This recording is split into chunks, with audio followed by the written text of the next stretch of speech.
Bienvenue dans cette nouvelle vidéo. Je suis l'ingénieur Évariste Wanja et aujourd'hui nous allons voir comment dessiner plusieurs pièces, les configurer et probablement émettre des luminaires. Avant de commencer, la chaîne, vous pouvez abonnez-vous pour plus de vidéos édifiantes. Dans l'épisode précédent, on a dessiné la pièce 1 qui était la chambre 1. Maintenant, on va dessiner d'autres pièces. On va dessiner la chambre 2.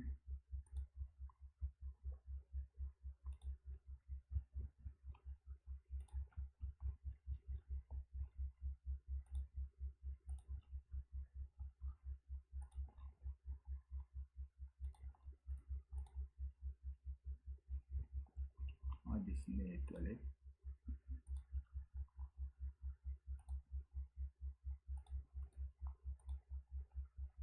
Dessiner les toilettes.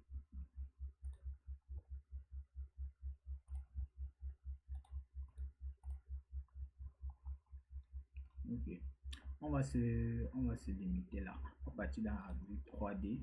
Comme vous pouvez le voir, Jalux en fait dessine un bâtiment un peu comme un cube volumique rempli dans lequel il y met des trous pour former en fait des murs. Vous allez voir la pièce 2, la pièce 2, la pièce 1, la pièce 3 et 4. Donc ça fait des trous. Ça fait des trous dans ce petit volume ici pour en fait faire la pièce. Par exemple, si on vient faire le tracing ici, vous verrez un trou au milieu de notre volume.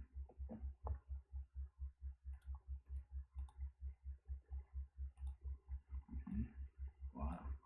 Donc ça c'est la pièce. Et lorsque vous allez dessiner la deuxième pièce juste à côté, vous aurez toujours ce qui va faire en fait un mur. Donc en fait c'est ça en fait la conception du dessin, si on veut le dire comme ça, d'une pièce sur Jalux.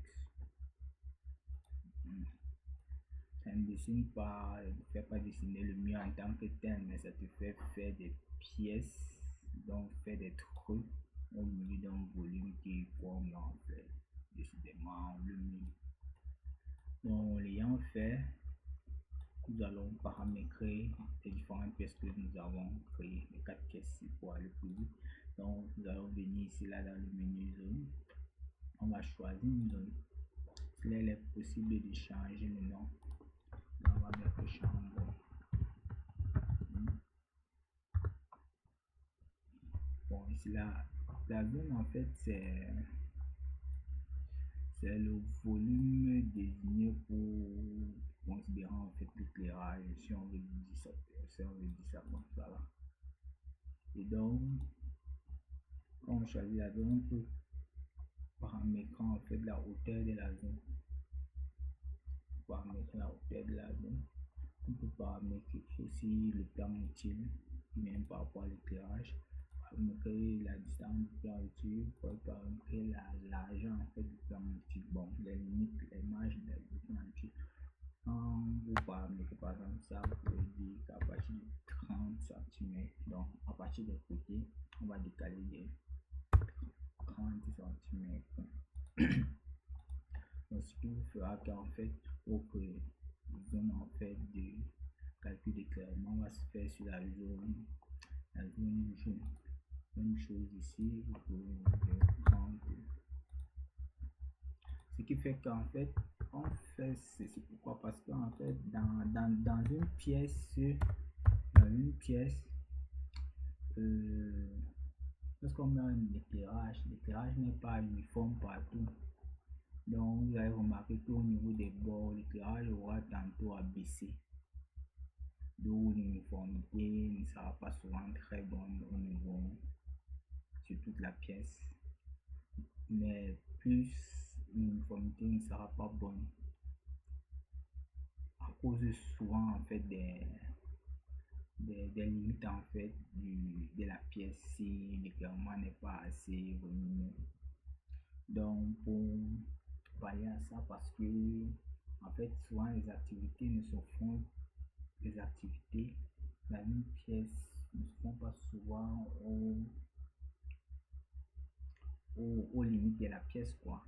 À part peut-être dans les boutiques où il y aura les vêtements exposés, où on aura forcément besoin d'éclairer dedans, de d'éclairer ces endroits-là. Mais mis à part ça, habituellement, dans une pièce où il y a une activité, les, les usagers n'utilisent pas souvent en fait les limites de la pièce pour faire quoi que ce soit.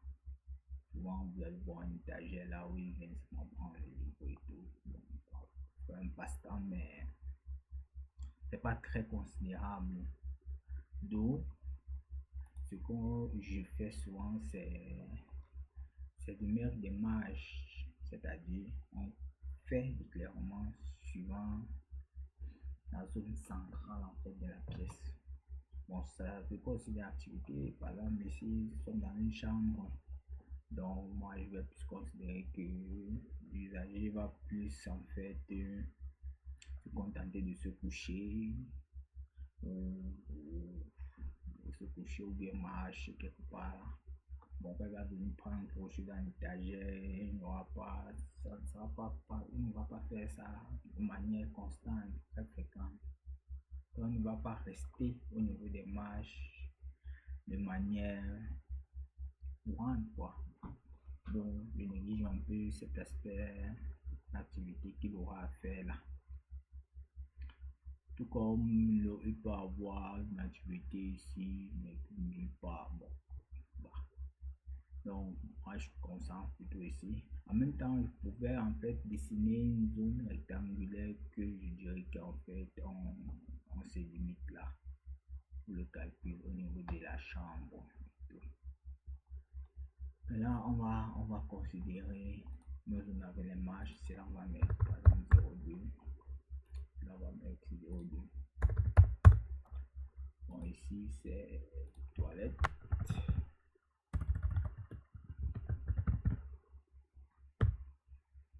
On va mettre 1. Toilette 1. Et là, on va mettre toilette 2. Donc, quand vous choisissez par exemple votre zone, quand vous avez mis la chambre, comme vous aurez le nom, mettre une description, mettre la hauteur de la zone en fait.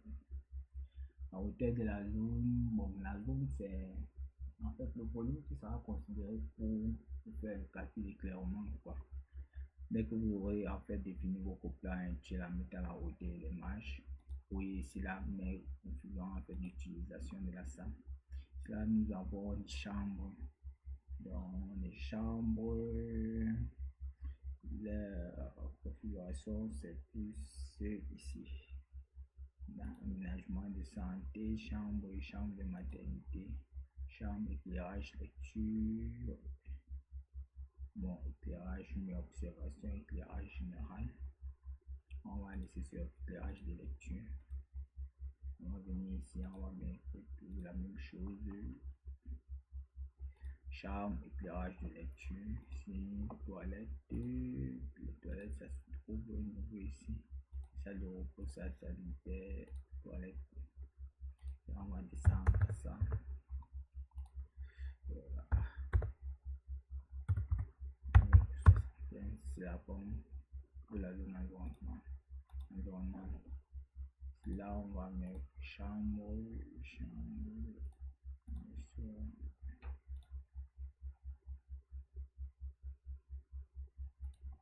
mettre ça, on va mettre 75.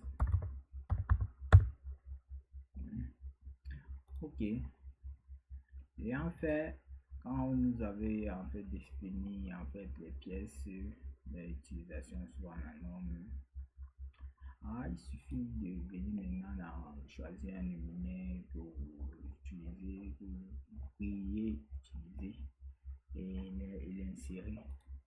Par exemple, ici, je vais utiliser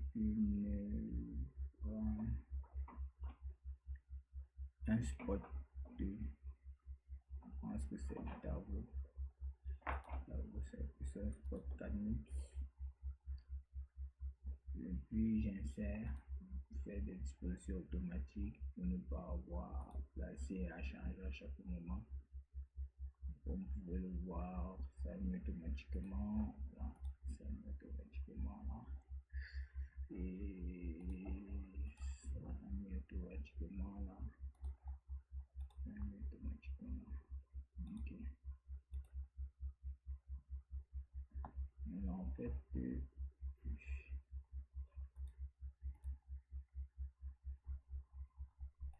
j'ai mes lunettes qui sont définies. J'ai placé mes luminaires de manière automatique. Vous pouvez le voir, la voici. Bon, il faut ici partir, choisir chambre. Ok. Chambre 1. Ok. Et toilette. Toilette 1. Et puis, il peut lancer en fait le calcul.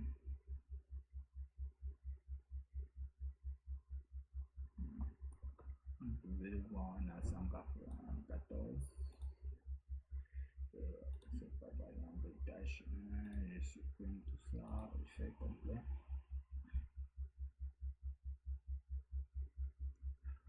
Comme vous pouvez le voir,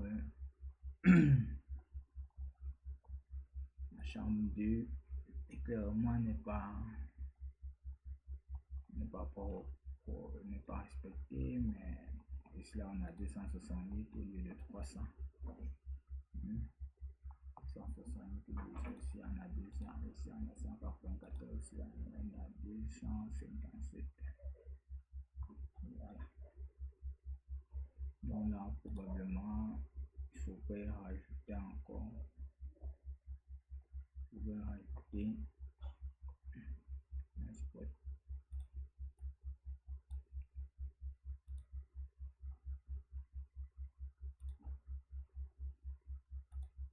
On est placé comme ça.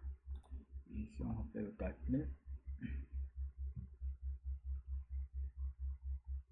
Vous voyez la chambre 2 est bien, chambre, toilette. Ok. Donc tout est bien qui passe bien. Donc c'est de cette manière que on essaie d'éliminer.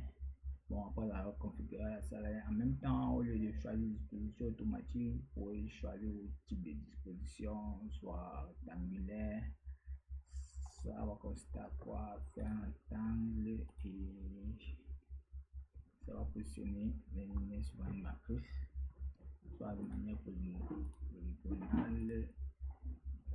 comme vous pouvez le voir, de manière circulaire. Vous pouvez le voir. De manière linéaire, comme vous pouvez le voir.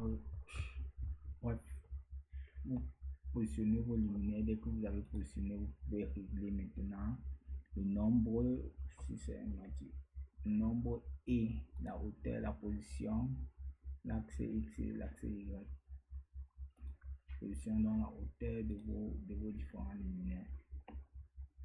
Bon, à la fin de cette vidéo, nous avons vu comment configurer une pièce, créer plusieurs pièces et insérer des luminaires et faire un premier calcul suivant l'utilisation de la salle. Merci pour votre aimable attention et à très bientôt pour une nouvelle vidéo. Ciao.